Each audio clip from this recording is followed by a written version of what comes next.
खुलुमबाय आंनि मुङा देबेन बसुमतारी गामिया बामोनखाल पस्ट अफिस रुपहि डिस्ट्रिक्ट बाक्सा आंनि हिन्जाव गितानजुलि नार्जारी आरो अखन दैमारीनि सायाव माने अखन दैमारीया इउपिपिएलनि इउथ गांखंनि आफादगिरि होननानै आं मिथिना मोन्दों आरो गितानजुलि नार्जारीया सालबारि वुमेन सेलनि ब्लकनि भाइस प्रेसिडेन्टआव माने आइजो गांखंआव बिथांमोना खामानि मावगासिनो दं इउपिपिएलनि जानानै दुखु गोनां बाथ्राया बिसोदि माने दिनैहाय बिथांमोना जयै खामानि मावनानै अखन दैमारीया आंनि हिन्जावखौ गाज्रि लामाजों लांदों गाज्रि लामायाव दैबाय लांदों दिनैहाय बिथांमोना इउपिपिएल हानजायाव खामानि मावनानै दिनै गाज्रि लामाजों जे लांदों बे अखन दैमारीया आं बिखौ गोसोजों ओरैबायदि दुखु फोरमायनो नागिरदों आङो माने ओरैबायदि दुखु मोनदों आंनि गोसोआव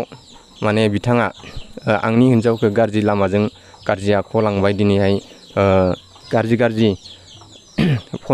फन रायलायनायजों लोगोसे आथोनबो गेलेदों बेनिफ्राय फन खालामै माने गारि होगोन मटर होगोन बाइक स्कुटि होगोन बायदिसिना फैसा न' बां लुना होगोन होननानै बिथाङा लब देखायनानै आंनि हिन्जावखौ पार्टियाव दैबायबाय थादों अखन दैमारीया आंनि हिन्जावखौ पार्टियाव लाफानानै खामानि मावनानै दिनैहाय गाज्रि लामाजों आगान सुरलांनानै दिनैहाय ओरैबायदि लामायाव लांदों माने आंनि न'खरखौ सिलिंखार खालामदों आंनि न'खराव सुख सान्ति गैयै खालामदों बिथाङा दिनैहाय आं बाहेरायाव थाहैनायाव आं दंमोन बेंगलराव दंहैयोमोन बेंगलराव थाहैनायाव बिथाङा माने न'आव फैयै फुस्लाय लाङै बिथाङा गाज्रि लामाजों लांदों आथोन गेलेनाय लामायाव बाहायदों बिनिखायनो आं बिथांखौ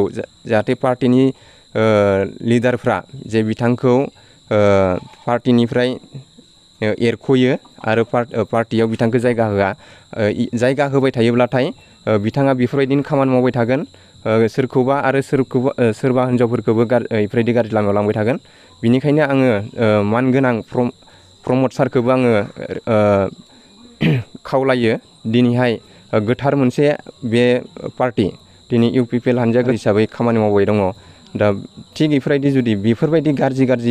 गाज्रि मानसिखौ लाफानानै जुदि खामानि मावो होमबाथाय पार्टिया बदनाम मोनगोन बिनिखायनो आङो रायजोनि जानानै बुङो आं दिनै पार्टिजों लोब्बा गैया खुनु सोरजोंबा लोब्बा गैया दा दिनै आंनि हिन्जावखौ गाज्रि बाहायनायनि थाखाय गाज्रि इउस बाहायदों आथोन गेलेनाय जिनाहारि खामानि मावदों अखन दैमारीया दिनैहाय आं हिन्जावखौबो दाय होनानै एथ' लाब गैया मानोना बिथाङानो बांसिन हौवानावनो दाय दङ दिनैहाय हौवाया बिखौ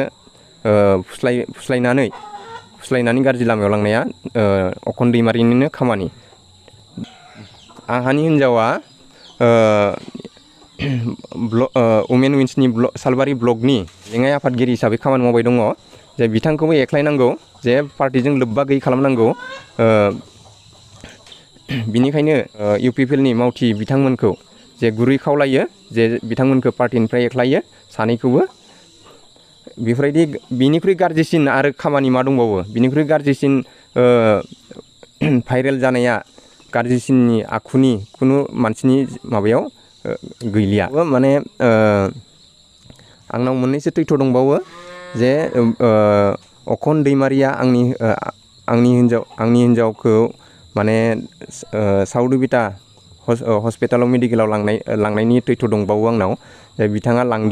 लांनानै बेहाय माने प्रेगनेन्सिनि वास खालामदों होननानै बुंदों बेहाय आं मिथिना मोन्दों आरो बिथांमोना प्रेसक्रिपसनखौ बियोबा आंनो होआ दिनै लोमजामारदोंबा आं हमदोंमोन हिन्जावखौ जे प्रेसक्रिपसनखौ बियोबा होआ इयो मा कारनाव होआ बिनि होयैनि ओंथियानो बिनोदि आं इयाव बुजिना लाबाय मा जे बेहाय प्रेगनेन्सि वास खालामदों होननानै आं बिथांमोनखौ हमनानै मोन्दों आरो आं साउथ उबिटा डाक्टरजोंबो आं रायलायदोंमोन रायलायनायाव इनडाइरेक्टलि बिथाङा बुंदों आरो बिथाङा बुंहरदोंमोन बिथाङा बुंदों माने बिथाङा सिगनेसार होनायखायसो बिथाङा दायित्व लानायखायसो आं मावदों होननानै बिथाङाबो बुंदों डाक्टरा। बेनिफ्राय अखन दैमारिया गावनो साइन होदों होनदों आंनो हौवा होननानै, गितानजुलिनि आंनो हौवा होननानै गावनो साइन होनानै होदों होननानै आं मिथिना मोन्दों। आंनि हिन्जावा न'आव गैबावा, न'निफ्राय खारदों, आंखौबो खोन्थालाङाखै, रायलायलाङाखैबो।